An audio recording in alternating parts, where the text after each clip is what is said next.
Hello friends, good morning everybody, welcome back to my channel. আশা করি সবাই ভালো আছে। আজকে আমরা আবারও দারুণ ইন্টারেস্টিং একটি ভিডিও নিয়ে হাজির হয়েছি। আশা করি তোমাদের ভালো লাগবে। চলো তাহলে ভিডিওটি শুরু করা যাক। আজকে আমরা জেনে নেব রাস্তা পারাপারের জন্য বা রাস্তাতে চলাচল করার জন্য বা যারা বিশেষ করে কার বা বাইক ড্রাইভ করে থাকো বা ড্রাইভিং যারা শিখছো বা শিখে থাকো, তাদের ক্ষেত্রে এটা কিন্তু খুবই গুরুত্বপূর্ণ একটি বিষয় বা জানাটা খুবই জরুরি।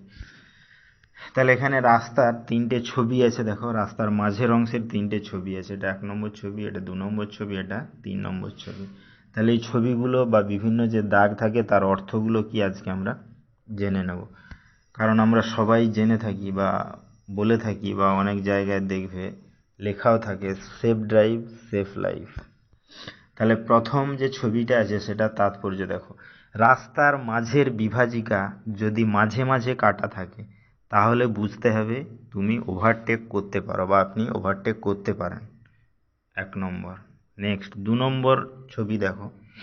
রাস্তার মাঝের বিভাজিকা যদি একটানা হয়, অর্থাৎ রাস্তার মাঝের বিভাজিকা বা দাগ যদি একেবারে টানা হয়, কোনো কাটা না থাকে, তাহলে কিন্তু বুঝতে হবে ওভারটেক করা ঝুঁকিপূর্ণ হতে পারে বা ওভারটেক করলে কিন্তু বিপদ ঘটার সম্ভাবনা থেকে যায়।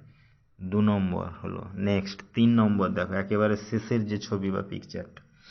রাস্তার মাঝের বিভাজিকায় যদি ডবল বা দুটি দাগ দেওয়া থাকে, অর্থাৎ যদি কখনো কোথাও রাস্তার মাঝখান বরাবর দুটো দাগ বা ডবল লাইন থাকে, তাহলে কিন্তু তোমাকে বুঝতে হবে ভুলেও কখনোই ওভারটেক করার চেষ্টা করবেন না বা কখনোই ভুলে ওভারটেক করা যাবে না।